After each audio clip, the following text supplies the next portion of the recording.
দুলিয়াজান শাখাৰ অসম জাতীয়তাবাদী যুৱ ছাত্ৰ পৰিষদৰ তৰফৰ পৰা প্ৰকৃতিপ্ৰেমী ডক্টৰ নবীন বৰুৱালৈ বিশেষ সম্বৰ্ধনা প্ৰায় 20 জন লোকে যোগদান কৰে অসম জাতীয়তাবাদী যুৱ ছাত্ৰ পৰিষদৰ দুলিয়াজান শাখাত গছ থাকিলেহে মানুহ থাকিব সেই উদ্দেশ্যৰে দুলিয়াজান শাখাৰ অসম জাতীয়তাবাদী যুৱ ছাত্ৰ পৰিষদৰ তৰফৰ পৰা আজি প্ৰকৃতিপ্ৰেমী ডক্টৰ নবীন বৰুৱালৈ বিশেষ সম্বৰ্ধনা জ্ঞাপন কৰা হয় অসমৰ বিভিন্ন প্ৰান্তৰ লগতে নিজৰ গাঁঠিৰ ধনেৰে গছপুলি ৰোপণ কৰি নিজৰ নাম গঢ়িবলৈ সক্ষম হোৱাৰ উপৰিও বৃক্ষৰোপণে এটি পৰিৱেশ সৃষ্টি কৰিব পাৰে বুলি মন্তব্য কৰে কেন্দ্ৰীয় সমিতিৰ যুটীয়া সম্পাদক গিৰিন চেতিয়াই আনহাতে ডিব্ৰুগড় জিলাৰ সাধাৰণ সম্পাদক গৌৰাংগ গগৈয়ে উল্লেখ কৰে যে ডক্টৰ নবীন বৰুৱাই কেৱল মাত্ৰ গছপুলি ৰোপণ কৰাই নহয় তেখেতে পুলিটি ৰোপণ কৰাৰ পৰা ডাঙৰ হোৱালৈকে প্ৰতিপালন কৰাৰ ক্ষেত্ৰত বিশেষ গুৰুত্ব প্ৰদান কৰি আহিছে বুলি উল্লেখ কৰে ইফালে প্ৰয়োজন অনুসৰি গছপুলি ৰোপণ নকৰাৰ বাবে বৰ্তমান সময়ত চৰাইৰ সংখ্যা কমি গৈছে বুলি মন্তব্য কৰে ডক্টৰ নবীন বৰুৱাই আজি এই সভাতে দুলিয়াজান শাখাৰ অসম জাতীয়তাবাদী যুৱ ছাত্ৰ পৰিষদত প্ৰায় 20 জন লোকে যোগদান কৰে ডক্টৰ নবীন বৰুৱাই এটি ৰঙা চন্দন পুলি উপহাৰ হিচাপে যুৱ ছাত্ৰ পৰিষদৰ অনুষ্ঠানটিলৈ প্ৰদান কৰাৰ লগতে বকুল গছৰ পুলিও ৰূপায়ণ কৰে দুলিয়াজানৰ পৰা কিশোৰ কুমাৰৰ report north east frontier news আজি দিনটোত প্ৰথমে আপোনালোকক শ্ৰদ্ধাৰে সেৱা যাচিছোঁ আৰু আজি অসম যুৱ ছাত্ৰ পৰিষদৰ সমূহ বিষয়ববীয়া কৰ্মচাৰী সকলোকে মই আমাৰ বসুধা পৰিয়ালৰ ফালৰ পৰা আমি ধন্যবাদ যাচিছোঁ যে আমাক যে মৰম আজি দিলে আজিৰ দিনটোত আমি এটাই কওঁ যে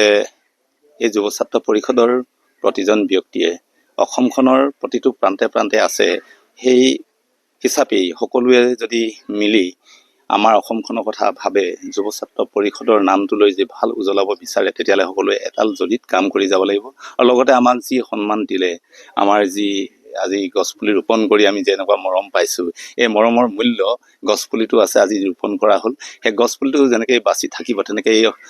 আমাৰ পৰিয়ালটো বাচি থাকিব আৰু লগতে আমাৰ পৃথিৱীখন শান্তিৰ কামনাৰে মাতৃভূমিৰ মৰম চেনেহ শ্ৰদ্ধা ভক্তি আৰু মা দেউতাক মৰম চেনেহ কৰাৰ দৰে আৰু গছপুলি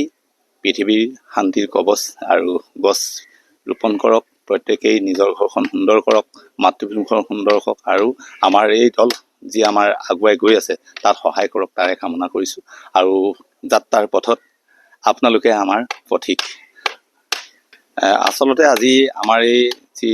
দিনটোত আমি এতিয়া এজোপা আমি গছপুলি ৰোপণ কৰিছোঁ বকুল গছ এই ৰোপোৱাৰ পাছত আমি আৰু ৰোপণ কৰিবৰ কাৰণে আগবাঢ়ি যোৱাৰ এটা যাত্ৰা আমি ইয়াৰ পৰাই আমি পদক্ষেপ লৈছোঁ যে আমাৰ এই যুৱ ছাত্ৰ পৰিষদৰ প্ৰতিজন ব্যক্তিয়ে এই গছপুলি ৰোপণ কৰি ভাল পায় আৰু পৃথিৱীখনৰ মাতৃভূমিখনৰ মৰম কৰি ভাল পায় আৰু আমি তাৰ লগত যি যাত্ৰা লগ খাই আমি আগন্তুক দিনবিলাকত গছপুলি ৰোপণ কাৰ্যসূচী ল'ম বুলি আশা কৰিছোঁ অসম জাতীয়তাবাদী যুৱ ছাত্ৰ পৰিষদ দুলিয়াজান আঞ্চলিক সমিতিৰ অন্তৰ্গত দুলিয়াজান নগৰ সমিতিৰ আজি